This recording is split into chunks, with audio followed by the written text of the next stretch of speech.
ready when you are. All right. Alright.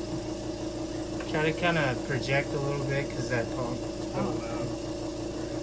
You want me to just start off with So, Elaina, Yes. why are you here? Oh, my goodness. What are you doing? I'm doing ozone dialysis. Is that what it's called? Yeah. And We call it o3D infusion here at Oasis, but it is also known as ozone dialysis or extracorporeal blood ozone and oxygenation. There's another name for that. But I know you're pretty comfortable with ozone and familiar with ozone. But I will just kind of interject here. The difference between most of the other ozone therapies is that this is plain and simply more powerful. Many people will be familiar with the idea of vaginal or rectal ozone. There's also direct ozone injections, ozone gas. yeah. One syringe of ozone gas gives, depending on the setting, somewhere between 1 and 2 milligrams, maybe 3 milligrams of ozone, versus major autohemotherapy, or MAH. That's, many people are familiar with that too. They basically take blood out of you, mix it in a bag with a little bit of ozone, and then drain it back into you. That gives you approximately 10 to 15 milligrams of ozone. And then there would be the 10 pass. That's where blood is taken out of you, and then under hyperbaric pressure, it is ozonated with ozone. Under the hyperbaric pressure, someone can do 1 to 10 passes of that. 10 passes gives you somewhere around 100 to 125 milligrams of ozone. And this is really awesome because we're able to slowly give you ozone over the course of 40-45 minutes. And you're gonna, with the way things are running here and how good your veins are and the ozone settings that we have you on, you're getting 225 milligrams of ozone. So compared to a cc or 1 syringe of the direct ozone, I mean, we're talking 100 times, 100 plus times the amount of ozone. And I don't know if you can see her, but blood is basically coming out of her right arm here. You can see how dark the blood is. This is prior to being ozonated. For this O3D infusion or ozone dialysis, the blood is coming all the way around here through this pump, which is pumping it up through this filter. Now this filter is, as the blood goes through this filter, it is taking off inflammatory proteins. These inflammatory proteins are coming out of this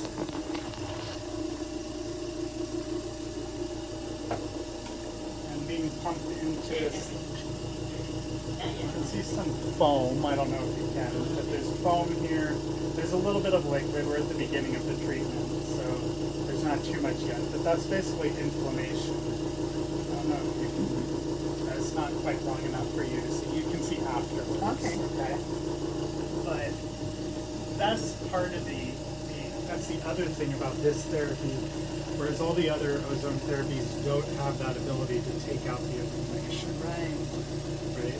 The main inflammatory protein that's being taken out is beta-2 microglobulin.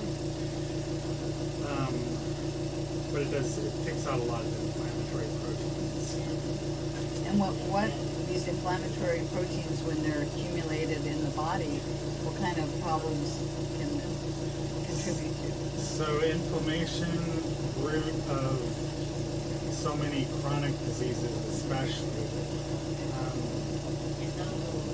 Beta-2, pretty much any chronic disease where there's a toxic buildup, your body will make more beta-2 microglobulins.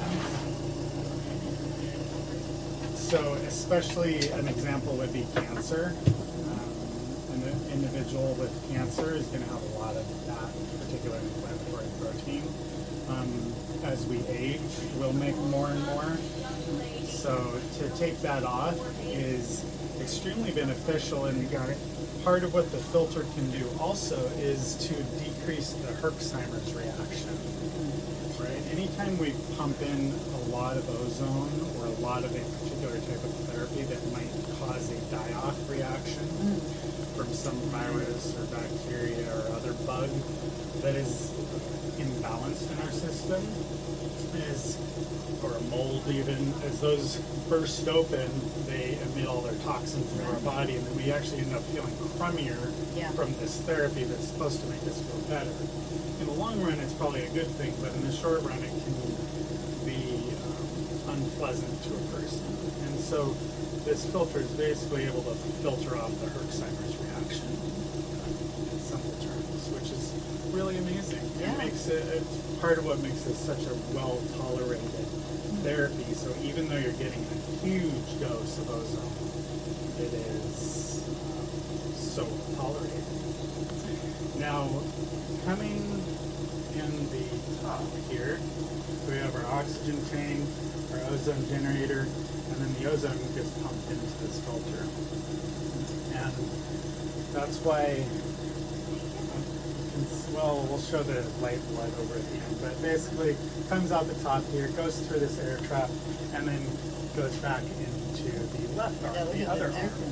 Color. And we can see here the difference. The blood coming out that is prior to being filtered and ozonated. And then here is the beautiful, filtered, cleaned, ozonated blood. So it's nice to be able to see that visual.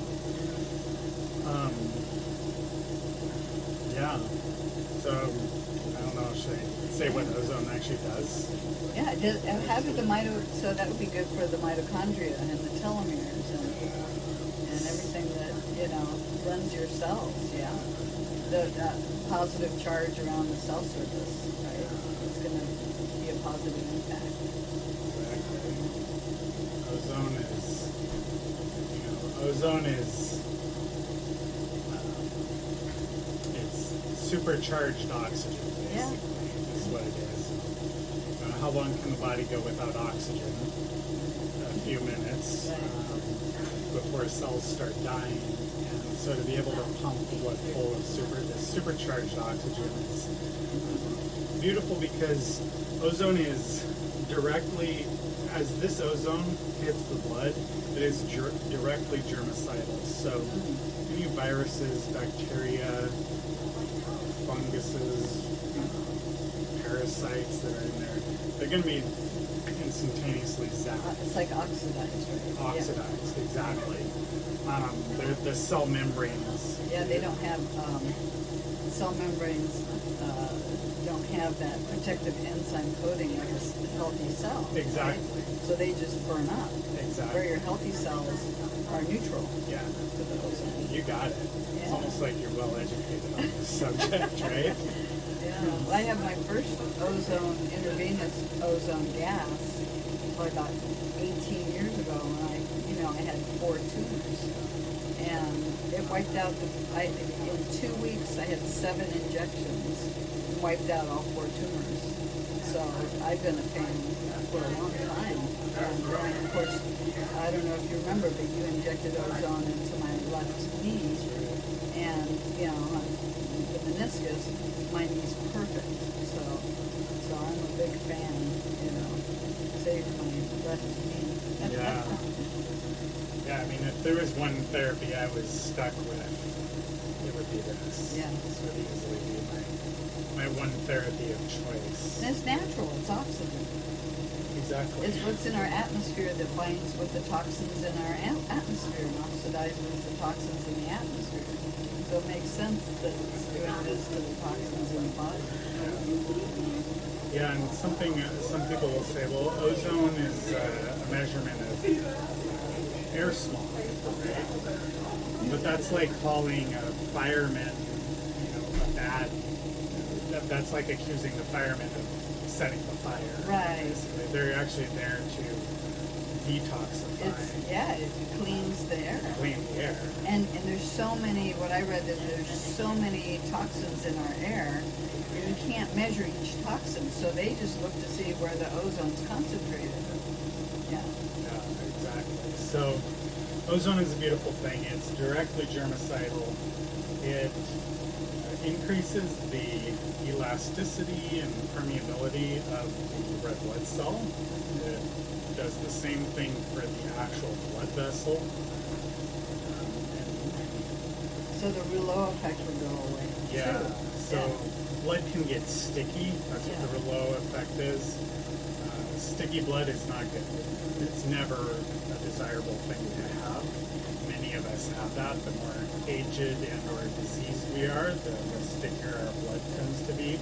So this takes away the stickiness, and because the red blood cells become more malleable and the blood vessels themselves become more slippery, the blood is able to carry this beautifully oxygenated blood further and deeper into tissues in the body that have maybe been a little bit less than ideally oxygenated. Mm-hmm. Now, as far as the brain, this is going to be more effective for brain health. Absolutely. And plaque. Absolutely. Does ozone oxidize plaque? Yes. As well? Yeah. Yeah. That's what I thought. Yep. Good. Yay. You're on it. You got it. I'll be smarter. Yes, exactly. I hope so. And you will be. Fortunately, you got a good baseline. Ozone, it also... The only downside of this therapy is you kind of don't have 2 arms for an hour to itch those scratches. Ozone, it also works, it's kind of in the body, our cells need oxidation at times, and they need antioxidants at times. Yeah, like digestion, you need to have You oxidation. need to be able to turn it on, and you need to be able to turn it off. Most people in the U.S. are they don't have enough antioxidants, right? But again, it's specific to the cell and the process that is needed at any point in time. So what ozone does is it kind of goes way upstream and turns on your innate intelligence to be able to either decide, oh, my body needs more antioxidants right now, and then it causes your genes to produce more antioxidants where those are needed, and then take it off. Yeah, he's filming you and it looks funny. Oh. Hanging on here. Take this guy off. And but then it also helps the oxidation wherever it's needed. And again, antioxidants and oxidation are neither good nor bad. It's really about being able to have both, Yeah. one or the other, or both at the appropriate